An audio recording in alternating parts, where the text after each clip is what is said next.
Nous sommes le 18 décembre 1965. Frère Branham et sa famille embarquent pour un long voyage vers Jeffersonville où ils comptent passer leurs vacances de Noël. Frère Branham conduisait cette Ford Station Wagon. À l'intérieur, son épouse Meda et 2 enfants, Sarah et Joseph. Tandis que Billy Paul, lui, était à bord de cette Chevrolet avec sa femme et ses 2 garçons. 6 heures pile, 2 parts de Tucson, direction Jeffersonville, Indiana. Un long voyage dont ils n'arriveront jamais à destination.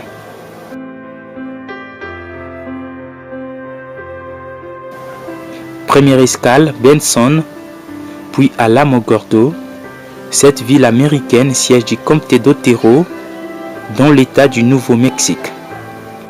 C'est ici qu'ils prennent leur déjeuner, mais le trajet est encore long. Avant le tomber de la nuit, ils atteignent Clovis, toujours dans l'État du Nouveau-Mexique. Cette escale est importante car elle sera la dernière avant le destin fatal. Pendant que toute la famille est à table pour le souper dans ce petit endroit du restaurant Denny à Clovis, Frère Branham, lui, reste dans la voiture avant de décider finalement de rejoindre la famille à la dernière minute. Et cette fois-là, il les prendra jusqu'un petit plat, très léger, et ce sera le dernier repas de Frère Branham. Au sortir du resto, Frère Branham ordonne à son fils cadet Joseph de monter dans la voiture de Billy Paul. William Branham et sa famille quittent Clovis et reprennent leur chemin. Il est 19h, la nuit vient de tomber sur Texas. Le convoi des Frères Branham est environ à 128 km de la ville d'Amarillo. Billy Paul devant et Frère Branham derrière. Quand tout à coup Billy aperçut une voiture avec juste un seul phare allumé, donnant l'impression d'une motocyclette qui venait devant lui, roulant à contresens. À peine qu'il esquive de justesse, subitement un grand fracas. C'est la collision, l'inévitable est arrivé. Une vieille Chevrolet modèle 1961, conduite par un jeune garçon ivre d'environ 17 ans, vient de percuter la voiture du prophète. L'accident est grave. Frère Branham se retrouve entre la vie et la mort, sa tête qui passe au travers du pare-brise, son bras gauche et son coude coincés dans la portière et sa jambe enroulée autour de l'arche du volant. Meda de son côté se retrouve sous les tableaux de bord, à droite de la voiture, presque morte. Brother Branham took this hand and ran it back through the window. Je sais qu'il a bougé sa main droite et l'a posée sur elle. Et il a dit, Seigneur, ne laisse pas maman mourir. Sois avec nous en cette ère. Et la sœur Branham revient à la vie. And Sister Branham came to life.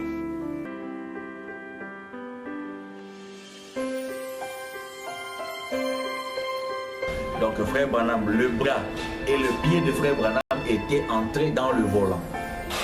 Mais Meda était morte sur place. Alors quand Billy Paul est venu, il a dit à papa, papa, mamie est partie. Alors Frère Branham a dit à Billy Paul, prends sa main, mets ça dans ma main. Billy Paul a fait toutes ces manœuvres-là jusqu'à mettre la main de Maître dans la main de Frère Branham. Et Frère Branham a prié et dit, Seigneur, garde maman avec nous, notre Seigneur Jésus. Amen. Et on a ramené Maître à l'hôpital.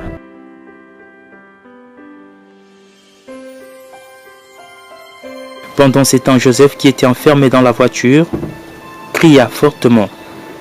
Et Frère Branham, au milieu de la détresse, releva la tête. Alors qu'au ciel, un signe s'est produisit. approuva qu'un événement important vient de se produire dans le monde.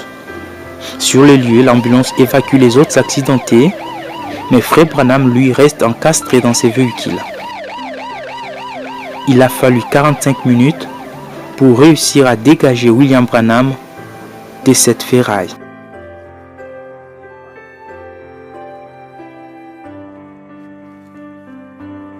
Une fois fait, on l'a transporté d'urgence dans la salle des soins intensifs de l'hôpital de Frayona. Vu la gravité de son état, il fut transféré à l'hôpital d'Amarillo, situé à 15 km d'ici. Il passera près d'une semaine dans cet hôpital où les médecins ont tout fait pour essayer de sauver sa vie. Pendant ces moments sombres, les chrétiens se sont réunis à travers le monde pour intercéder et prier pour Frère Branham, alors que beaucoup d'autres ont fait les déplacements. Réunis dans la salle d'attente de l'unité des soins intensifs, des frères et sœurs priaient et chantaient des cantiques que les prophètes aimaient trop dans sa vie. Just brought Brother Branham out of the operating room. They've got Brother Branham in traction, this arm and his leg, and they've done a tracheotomy on him. And they tell me they've not get him to respond. He hadn't done anything. Je marchais jusque-là et j'ai commencé à parler à Frère Branham et je lui ai demandé de dire un mot. Il n'a rien répondu, rien du tout. J'ai fondu en larmes et j'ai commencé à chanter. Sur les ailes d'une colombe blanche, Dieu envoya son amour. Et Frère Branham a ouvert les yeux et il sourit. Tout le monde était excité, disant, il s'est réveillé, il réagit. Quand je finis de chanter, et j'ai dit à Frère Branham, à propos de ce que j'ai vu sur la ligne, le Frère Branham essaya de s'asseoir dans le lit et il cria quelque chose. Je ne savais pas ce qu'il essayait de dire.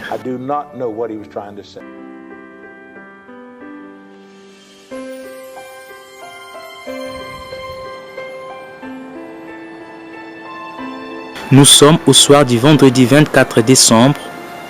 Le moment est triste. Un docteur radiologue cherche à voir Billy Paul. Et pendant que celui-ci venait accompagné des frères Quinn, ils ont aperçu à travers la vitre que les infirmières avaient tiré les rideaux du lit des frères Branham. Les deux comprirent que c'était fini. Dieu venait de retirer son prophète de la terre. Le docteur informa Billy Paul que son père avait rendu l'âme depuis 16h49.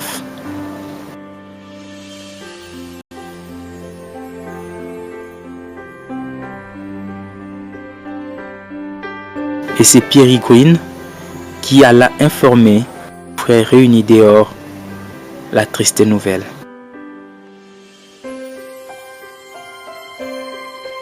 Le soleil venait à peine de se coucher dans le ciel de l'ouest et un signe extraordinaire s'est produit. L'étoile du soir, la lune et le soleil brillaient presque de la même façon. Les trois corps célestes étaient si près l'un de l'autre.